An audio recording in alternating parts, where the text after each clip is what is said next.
boa noite. No país por onde vamos viajar, as casas mais simples convivem com palácios monumentais. Nas grandes e pequenas cidades, a pobreza é a característica mais visível. Mas poucos povos no mundo podem ostentar tamanha riqueza e diversidade cultural quanto o indiano. A terra dos marajás, dos elefantes deuses, dos animais sagrados, está no nosso último especial de aniversário. E quanta vida selvagem! Nossos repórteres conseguem ficar a poucos metros do temido tigre de Bengala, o verdadeiro rei das florestas asiáticas. Vamos visitar templos, cidades coloridas, atravessar desertos, conhecer uma arquitetura impressionante e descobrir quem é o mais rápido cortador de cebolas de toda a Índia. O Globo Repórter desta noite é uma coprodução com a EPTV, afiliada da Rede Globo, no interior de São Paulo e sul de Minas.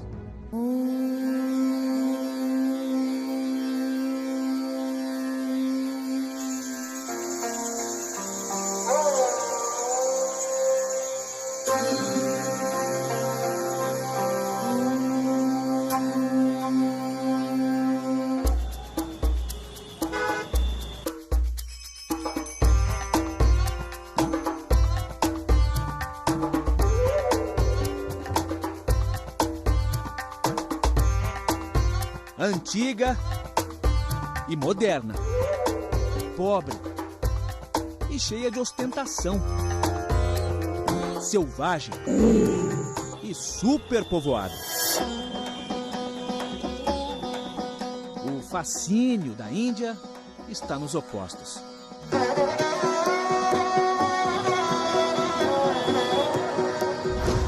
É o segundo país mais populoso do mundo, 1 bilhão e 300 milhões de pessoas, quase 7 vezes mais que no Brasil.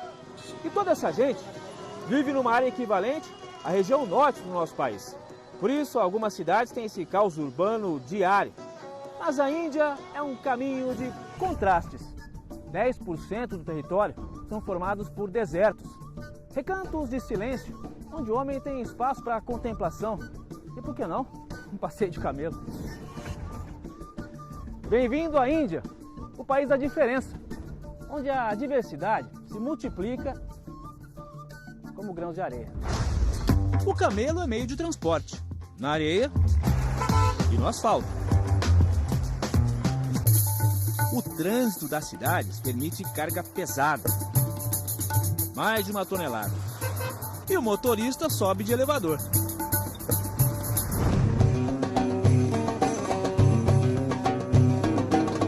No estado do Rajastão, as surpresas estão na pista. E o motorista tem que dar seus pulos.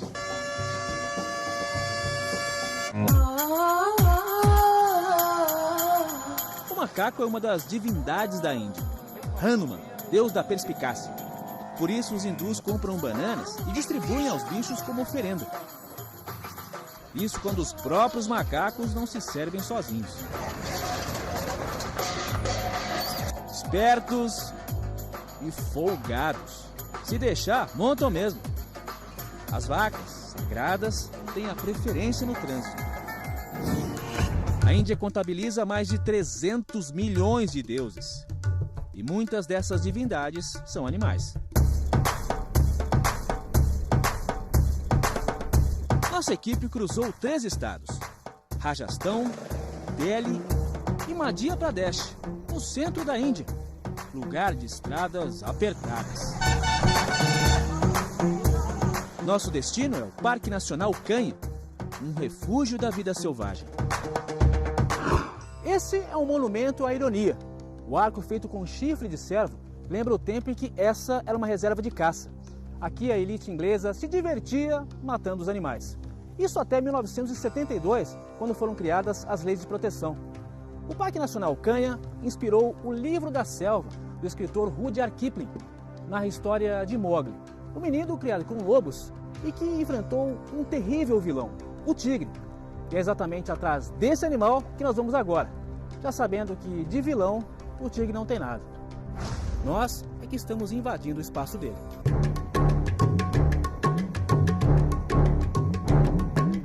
Nessa diversidade de ambientes vivem cerca de 100 tigres. E os guias seguem o rastro da fera.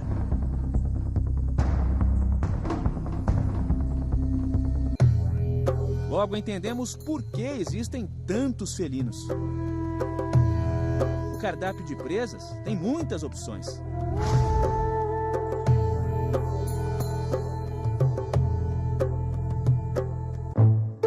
Só o chital, o cervo indiano, tem 35 mil exemplares. Os machos, com as galhadas, mantêm haréns com até 15 esposas. Para chamar a atenção da fêmea, o macho faz uma coroa com o mato, como se fosse o rei do pedaço. Os chitais vivem em parceria com os langures. Estão aos montes pelo chão, cheios de pose. Figuras simpáticas e serelepes. Lá do alto, avisam os amigos sobre o perigo. Com a sentinela atenta, o chacal não teve sucesso na caçada, mas já tinha se garantido no dia anterior. Essa turma animada é a do sambar, o maior cervo indiano com 2 metros de altura. Entre os antílopes, o black buck se destaca pelo tamanho dos chifres, tem mais de 1 metro. Nas áreas alagadas está o barazinga, bicho que se alimenta de plantas aquáticas. Existia aos milhares, mas quase foi extinto. E por aqui também tem bicho grande, peso pesado. Os elefantes, usados como meio de transporte pelos guardas florestais. São guiados com os pés. É o único animal com porte suficiente para intimidar os tigres. De acordo com as regras do parque, durante o safari a gente não pode descer do carro nem para fazer xixi. São apenas 2 paradas durante o dia, no café da manhã e no almoço. E a gente desce numa área considerada mais segura. O guia já está preparando a refeição aqui, tudo no improviso, em cima do capô. E eles garantem que nesse lugar a gente não corre o risco de virar almoço de tigre. A sobremesa é mais poeira nos 200 quilômetros de estradas do parque. Mas o tigre não facilita a nossa vida. Após um dia inteiro de procura, freada brusca, pertinho de uma fêmea. E pelo jeito ela não gostou.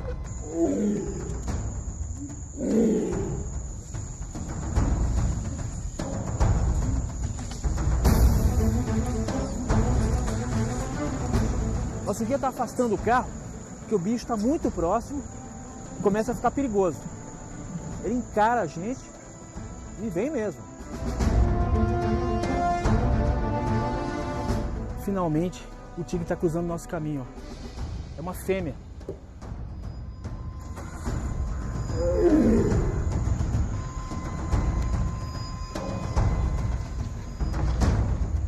Agora ele entrou ali pela mata, a gente está aguardando para ver se ele volta. Ele ficou menos de 2, 3 metros da gente. O coração bate acelerado, a gente fica a 1000 por hora aqui. Ficamos de olho, mas nada do tigre voltar. Foi só o começo. São 4 dias madrugando nos safaris.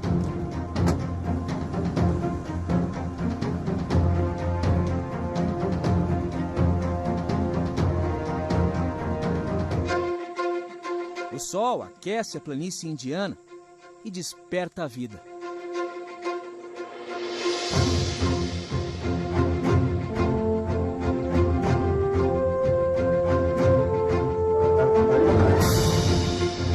Com novidades na terra e no alto.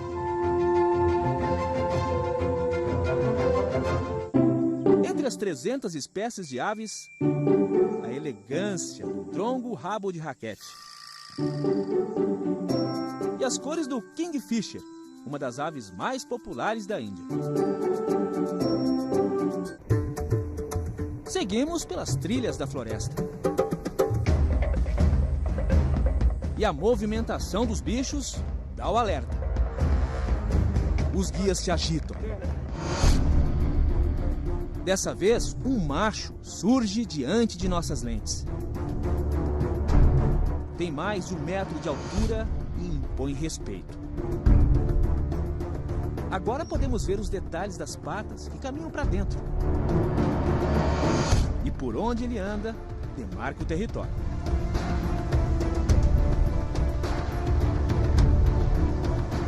A gente está a poucos metros aqui do tigre, é um macho com mais de 300 quilos. Olha que animal espetacular. Não é à toa que ele é o rei da floresta indiana. O tigre pode saltar a uma distância de 6 metros com facilidade. Mas os guias dizem que os ataques são raros. E a força da mordida chega a 200 quilos. Sabe se camuflar como ninguém. E usa muito bem os caninos, que chegam a 7 centímetros de tamanho. As garras afiadas são fundamentais nas caçadas. Um adulto macho chega a comer 40 quilos de carne num só dia. Mas a emoção vira medo quando o tigre muda a expressão.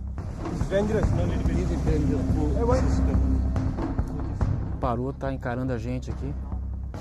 Momento de tensão. Não é brincadeira, não. Por sorte, o olhar atravessado tem outro endereço.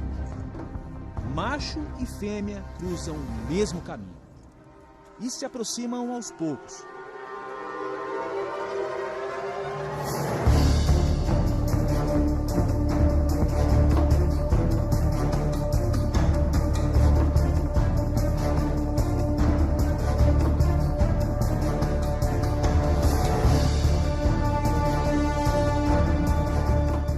O macho e a fêmea estão se cheirando, se reconhecendo. A gente está em pleno período de acasalamento. Pode ser que dê namoro ali.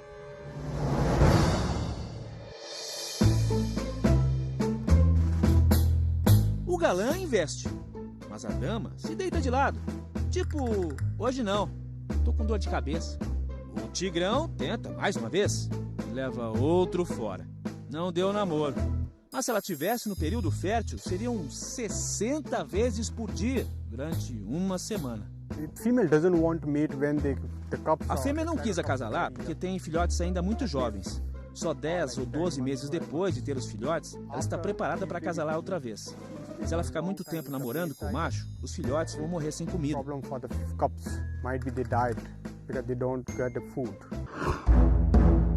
A estimativa de tigres na Índia era de 100 mil no século XIX.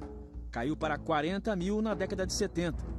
Hoje são 2.200, de acordo com o projeto Tigre do governo indiano. Foi fundado por Kailash Sankala, funcionário público de meio ambiente que tinha um tigre de estimação em casa. Hoje o neto dele trabalha numa ONG para a conservação dos bichos.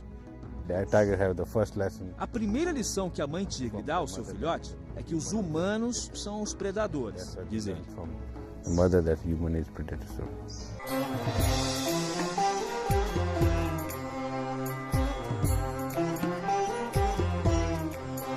Ao redor do parque cheio de tigres, não existem cercas. E nas pequenas vilas vivem 120 mil pessoas. Alguns moradores fazem construções suspensas. Esse reclama que os tigres atacam o gado e o governo nem sempre dá a compensação. Acidentes envolvendo felinos e humanos nessa região são raros. A manutenção das estradas do parque é feita por mulheres que trabalham na rota dos tigres. Parvati diz que nunca viu o bicho e nem tem medo. Os animais não atacam se não tiverem uma razão, a não ser que você perturbe, chegue muito perto, jogue uma pedra. Se você mantém uma certa distância, não terá problemas. Normalmente, se o tigre aparecer, vai te olhar e mudar o caminho. No país da diferença, homens e bichos tentam conviver em harmonia. cada um defendendo seu espaço.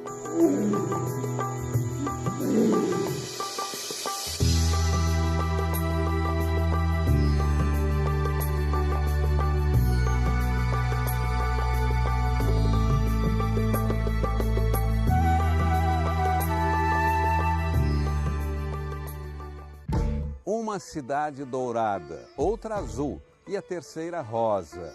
Para chegar às cidades coloridas, vamos atravessar o deserto em lombo de camelo. É daqui a pouco.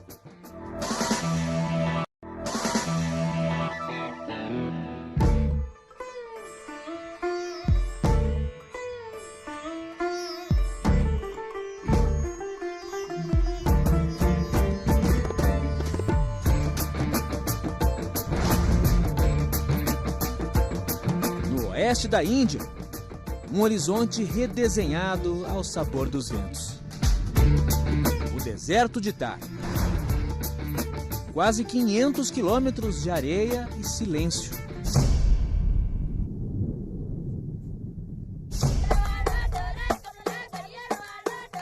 Só quebrado com os filhos do deserto. O povo San, conhecido pelas cores e enfeites.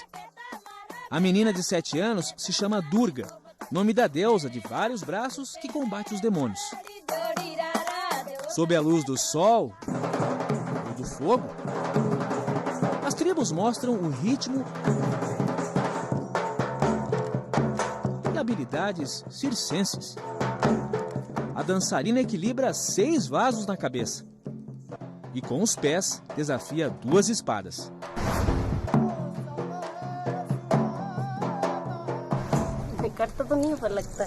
Lila diz que não se machuca porque já está acostumada. E claro, as lâminas não são afiadas.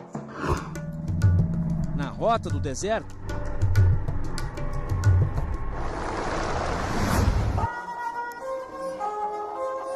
um oásis com tons de areia. Jaisalmer, a cidade dourada.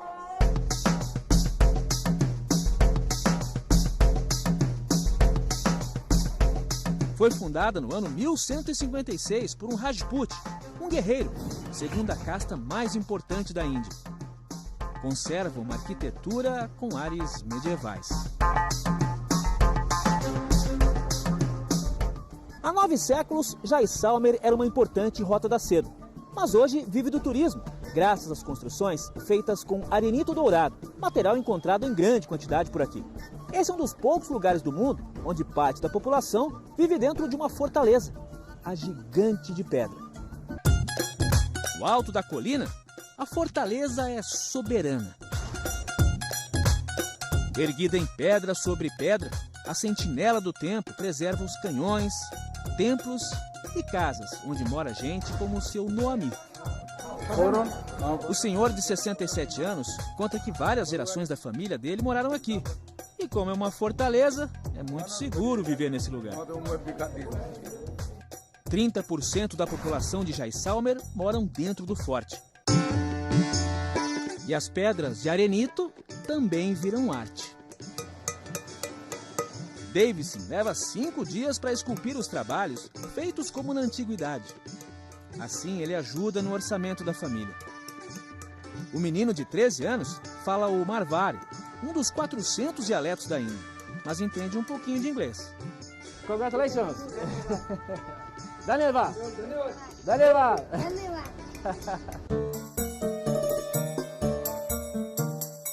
A arte nas construções também impressiona.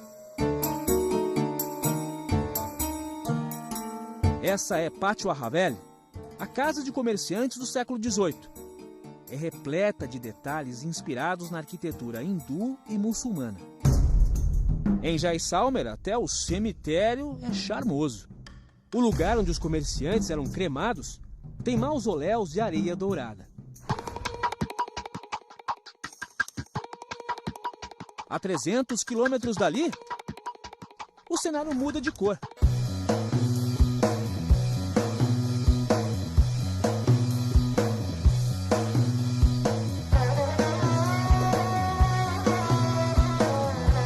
Na cidade de Jodhpur, tá tudo azul. Se usa cal e anil para pintar as casas porque nessa região faz muito calor. O cal se usa para refrescar a casa e o anil contra os mosquitos e outros insetos, como um repelente. O azul também identificava a casa de um brahmane, um sacerdote, mais alta categoria na hierarquia das castas. Por isso são comuns os pequenos templos e cerimônias. O sino toca o espírito.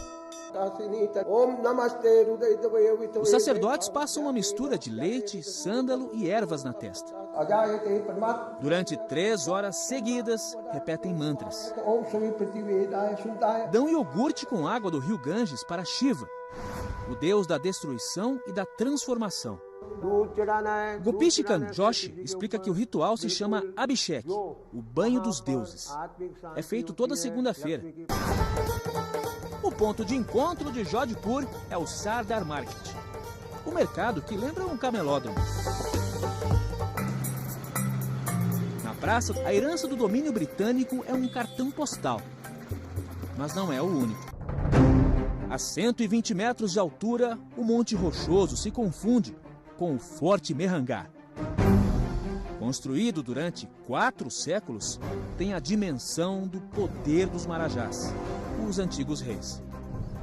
É um complexo com vários palácios, tem que andar bastante. Aqui viveram 24 Marajás, cada um com seu estilo preferido de arquitetura.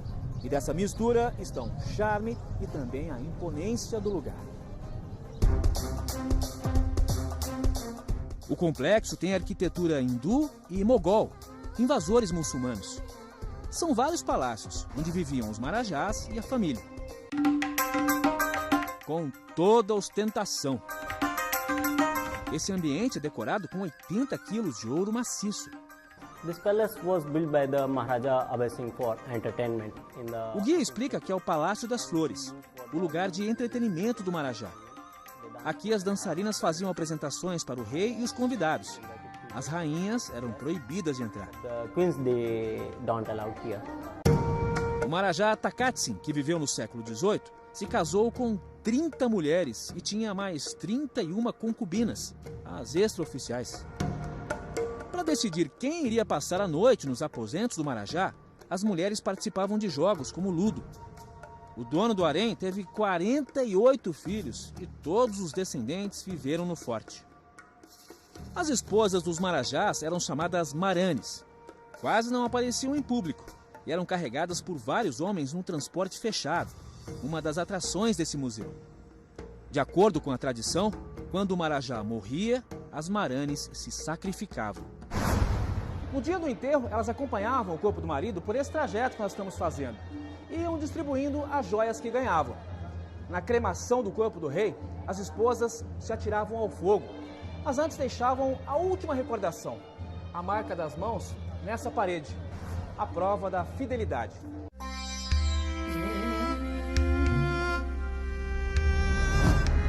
Na vizinha Jaipur está o Forte Amer e seus 7 quilômetros de muralhas. Para chegar à fortaleza, o veículo é o mesmo dos antigos reis.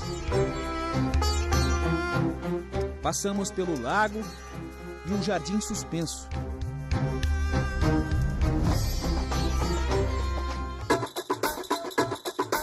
Dentro do Forte Amer, mais verde muito bem cuidado, desde os tempos em que o Marajá fazia os passeios.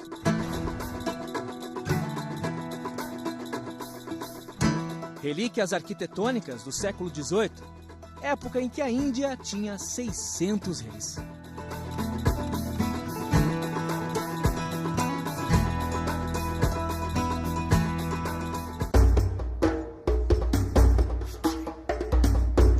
Por toda Jaipur estão os mais conservados palácios da época dos Marajás.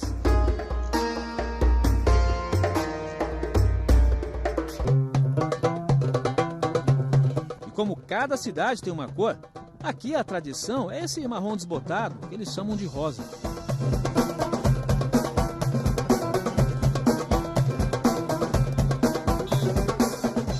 A história desse lugar passa pelo domínio dos Marajás. A cidade rosa ficou assim por determinação do Raja Man Singh. Em 1876, ele recebeu a visita do príncipe de Gales e pintou todos os prédios da mesma cor para causar uma boa impressão.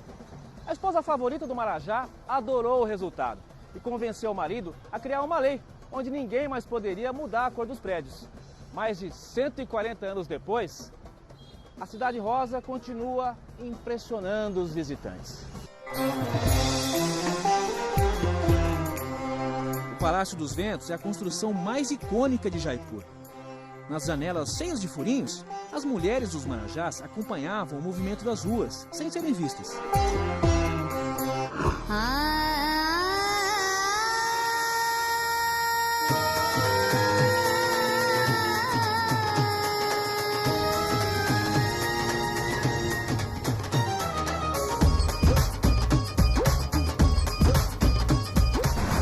Com um triciclo chamado Rickshaw, percorremos essa cidade com 6 milhões de habitantes e um trânsito ensurdecedor. Mal educado é quem não buzina para alertar o outro.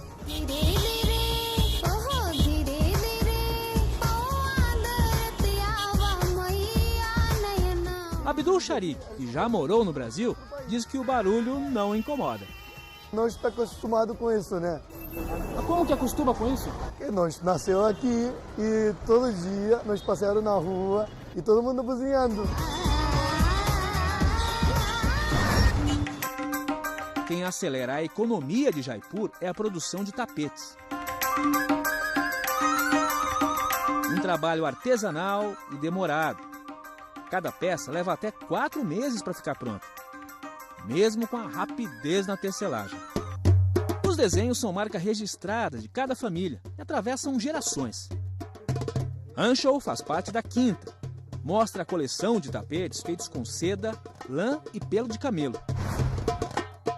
As gravuras com flores são inspiração do hinduísmo. O preço dos tapetes começa com $200, mas vai muito além. $20,000? Yes. $20 mil no tapete? Yes. Ele está dizendo que tem tapete aqui de $20 mil. Anshul nos mostra a raridade. Está me dizendo aqui que esse tapete foi feito durante 18 anos por uma única pessoa. Ele é todo trabalhado aqui nos detalhes. Os desenhos representam as flores do deserto. E os detalhes também podem ser vistos no verso do tapete. A grande quantidade de nós é a prova de qualidade. É uma obra de arte para ficar exposta na parede, como um quadro, e não no chão, diz o gerente. Nem os excêntricos marajás pisariam num tapete tão caro.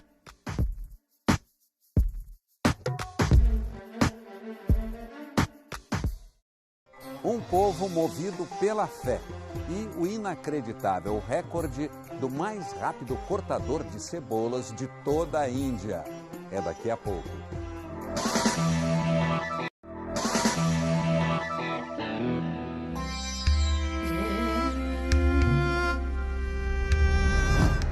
A fé move a Índia. Berço do budismo, jainismo, hinduísmo. Religiões ligadas à crença de karma e reencarnação. Mais de 80% da população é hindu, terceira maior religião do mundo. Entre os milhões de deuses, alguns são mais populares, como Gangor. Gangor é a deusa para quem as mulheres solteiras fazem orações pedindo um noivo bonito e bem-sucedido. Quem não conseguiu nada com Santo Antônio no Brasil, pode tentar com ela, né? Quem sabe? A segunda maior religião é a muçulmana. Mesmo após a divisão com o Paquistão, para onde foi a maioria islâmica. A mesquita Jama Masjid, em Nova Delhi, é uma referência. Construída em 1656 pelo imperador mogol Shah Jahan, o mesmo do Taj Mahal, pode receber até 25 mil peregrinos. Só 3% da população indiana é adepta ao cristianismo.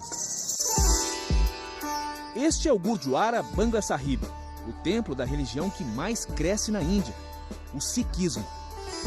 São 20 milhões de seguidores no país. Para entrar, é preciso cobrir a cabeça. purificar os pés e as mãos. A construção é revestida de mármore, prata e ouro. Mas o alicerce é a fé. Orações e hinos de louvores durante o dia todo. Os seguidores oferecem dinheiro e devoção. Todos veneram o 11º guru do sikhismo, Granth Sahib. Mas se engana quem acha que é uma pessoa. O guru é um livro escrito por outros mestres. Guarda os ensinamentos da religião e prega a adoração a um único Deus. É reverenciado durante o dia e à noite dorme em um espaço que também é sagrado para os Sikhs. Os discípulos são conhecidos pelos turbantes. 8 metros de tecido para esconder os cabelos. Jurra Singh diz que leva de 10 a 15 minutos para colocar o turbante. No sikhismo não se corta o cabelo nem a barba. Bebida alcoólica e cigarros são proibidos. Homens e mulheres usam uma pulseira de prata e o kirpan, uma espada ou punhal.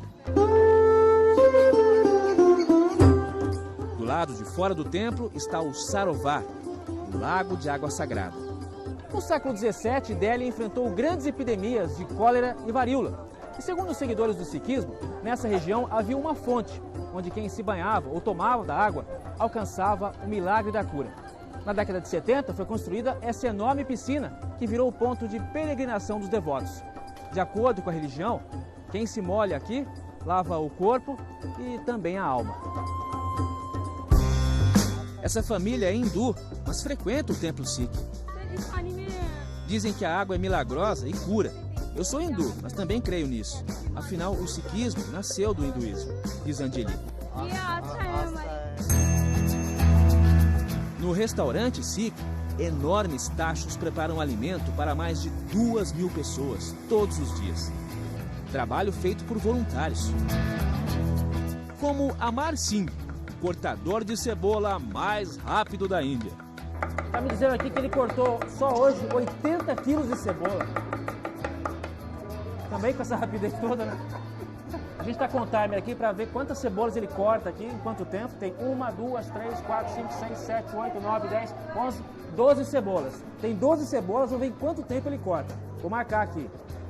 Ready? Ok.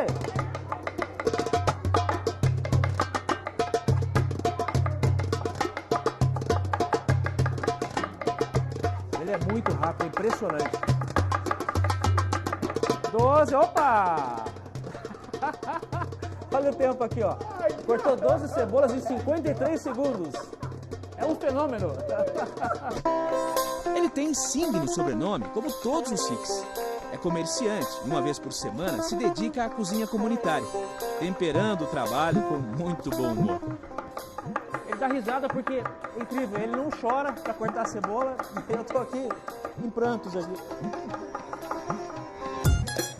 Voluntários e frequentadores do templo fazem a massa do chapati, o pão indiano à base de farinha e água. A cada meia hora, uma multidão invade o refeitório.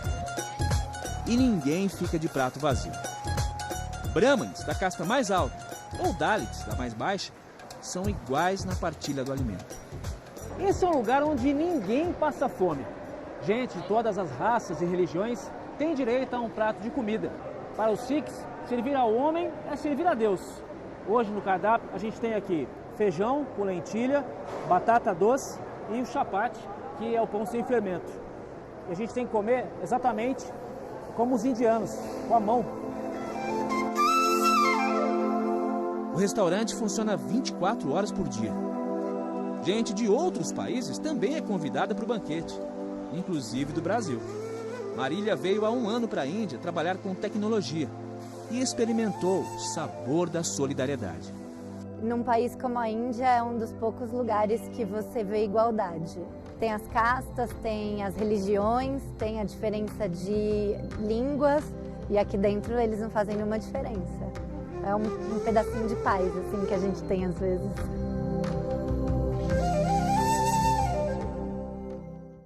Vamos entrar na casa de uma família indiana e o sufoco do nosso repórter com o convite do encantador de serpentes. é no próximo bloco.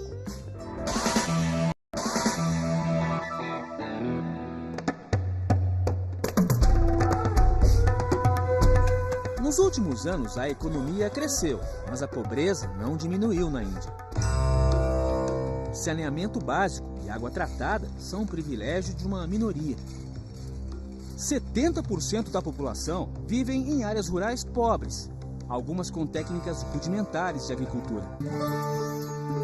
Nessa casa do povo Gondi, em Madhya Pradesh, moram 8 pessoas. Nas panelas, só lentilha e arroz doado pelo governo. Uma das filhas do casal, Pago Onti, de 18 anos, faz os pratos com folhas. A casa não tem móveis, nem banheiro. As crianças dormem no chão e nunca foram à escola. Já nessa vila do Rajastão, escola existe, mas não com sala para todo mundo. Antes da aula, 30 minutos de orações. Sempre descalços. No solo sagrado da escola, chinelos não entram. Nessa classe da 7ª série, nenhum aluno tinha faltado. Em outra escola, educação física em pleno sábado. Aula de cricket, o esporte nacional. Quem já brincou de bets não vai fazer feio.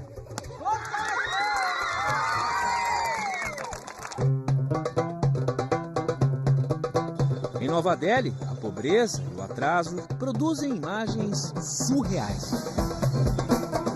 A gente está acostumado a ver gatos de energia no Brasil, mas nada se compara a isso. O emaranhado de fios é tão grande que virou uma atração turística. É difícil saber aqui o que é mais confuso, a fiação ou o trânsito.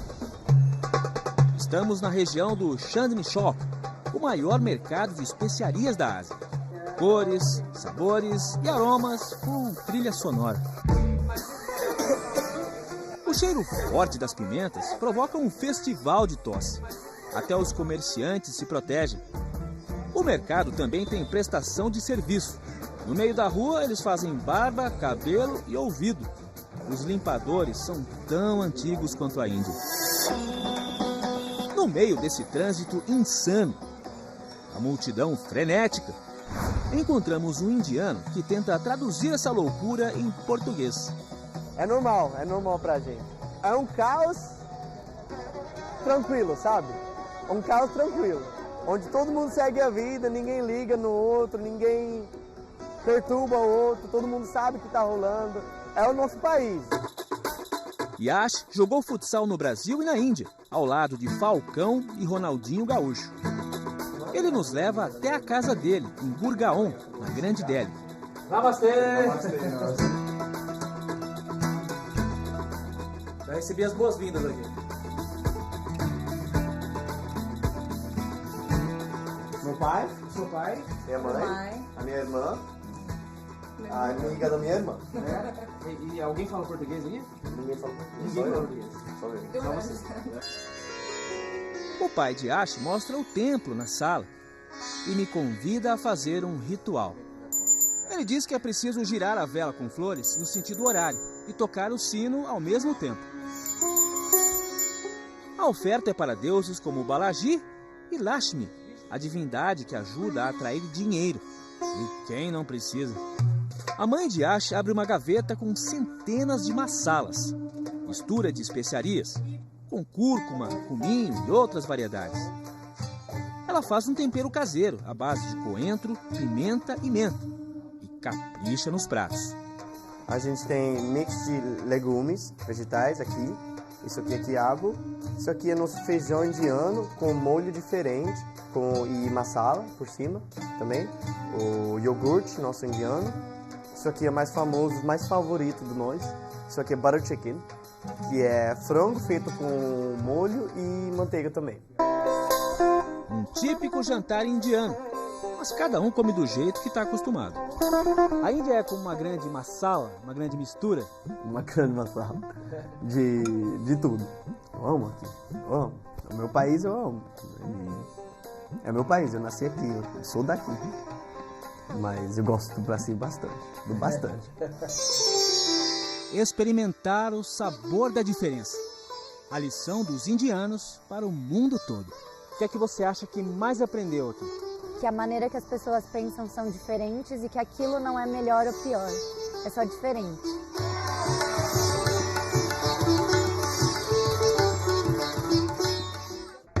Vida de repórter, vocês sabem, pode ser fascinante, mas nem sempre é fácil. Paulo, qual foi o momento mais complicado que você enfrentou nessa viagem à Índia? Foi diante do tigre? Olha, Sérgio, o encontro com o tigre, sem dúvida, foi tenso. Porque vocês viram ali, o carro era baixinho. Então, todo momento que a gente via o tigre, a gente ficava realmente receoso, com medo. Um misto ali de emoção, adrenalina. Agora, sufoco mesmo, a gente passou com outro bicho, uma cobra. Foi quando o encantador de serpentes fez uma surpresinha daquelas. Vamos ver? Eles retiram o veneno e as presas da naja.